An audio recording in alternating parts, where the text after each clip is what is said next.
I doubt we would be so lucky.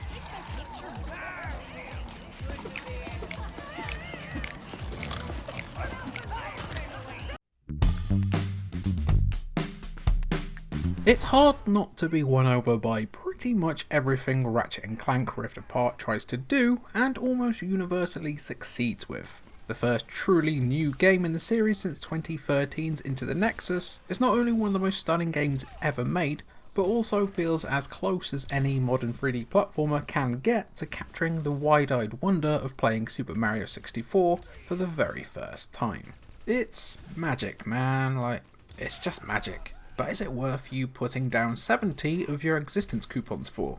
I'm Jimmy for Cultured Vultures, and today I'm going to try and answer just that. Ratchet & Clank Rift Apart is SSD, the game, its plot seemingly conceived just to show off the power of the PS5's fancy internals. I'm not complaining though.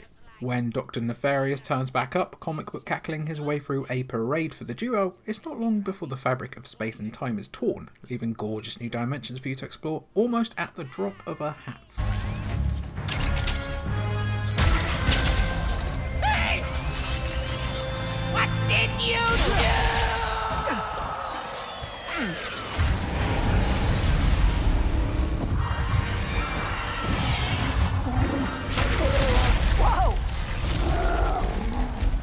What just happened? And you don't even need to be a Ratchet & Clank fanatic, Clankatic? Ratchet and Stan? I don't know.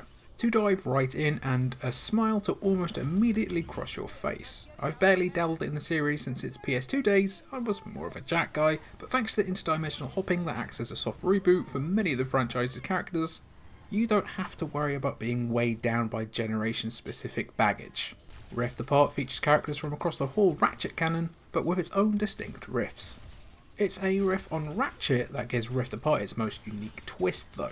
Main character duties are split between Ratchet and Rivet, another Lombax who comes to the fore after Clank tries to do a very nice thing for Ratchet that quickly goes alright.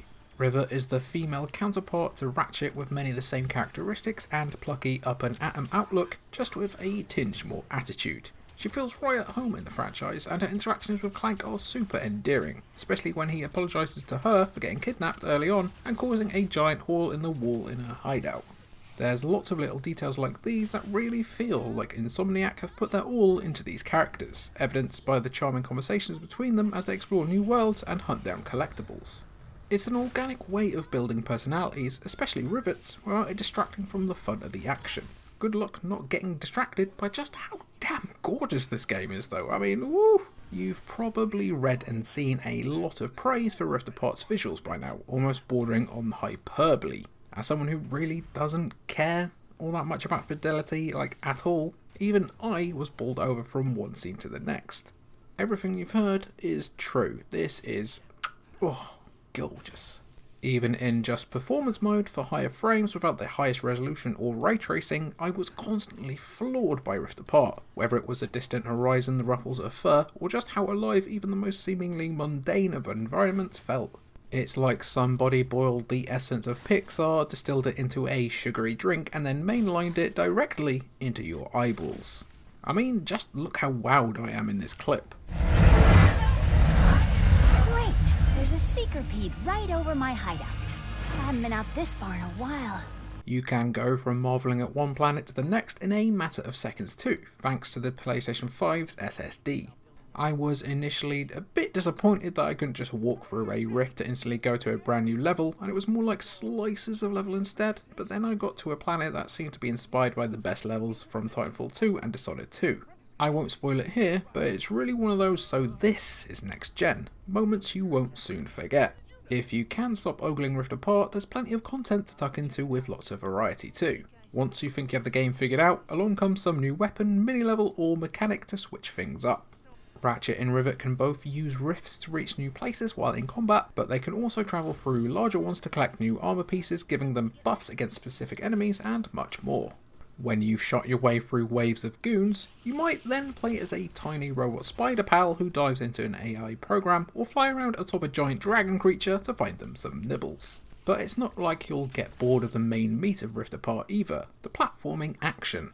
with plenty of tools at your disposal, whether that's an explosive robot dog that burrows underground or a mellow mushroom dude who will distract your opponents. Insomniac really flex their creative muscles when it comes to your tools of destruction here. You can even upgrade them to have different traits by collecting rare Ratanium and then using that to purchase different upgrades to bolster stats until you unlock a specific mod. The levels themselves also feel open-ended to a small degree, with optional side missions to complete that are usually tied to collectibles, as well as the alluring hunt for the aforementioned rare Ratanium. There's a lot of things to collect here too, whether that's hidden teddy bears or gold bolts or level specific trinkets. There's plenty of ways to upgrade Ratchet and Rivet too, with a smorgasbord of things to level up and fiddle with. Completionists will be in their absolute element with Rift Apart 2, especially as you can swap to and from levels so fast that you won't even have enough time to unlock your phone.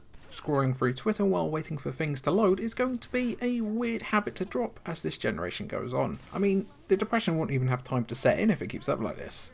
Great!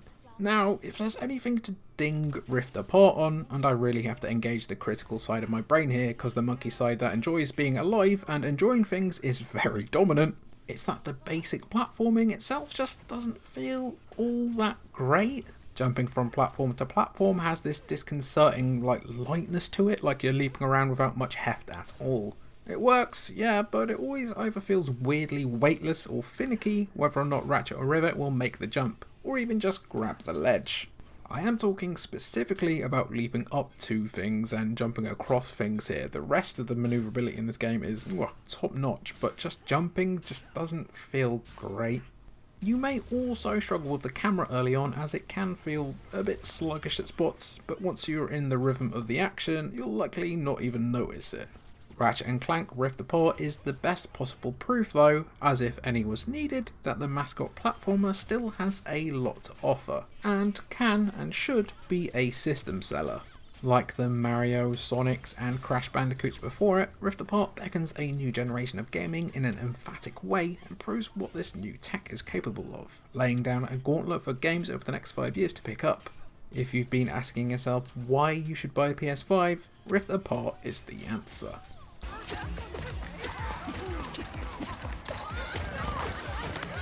So there you are, sports fans. There are just some thoughts on Ratchet & Clank Rift Apart. Are you going to be picking it up? Has this influenced your decision at all? Let me know down below, and thank you for watching.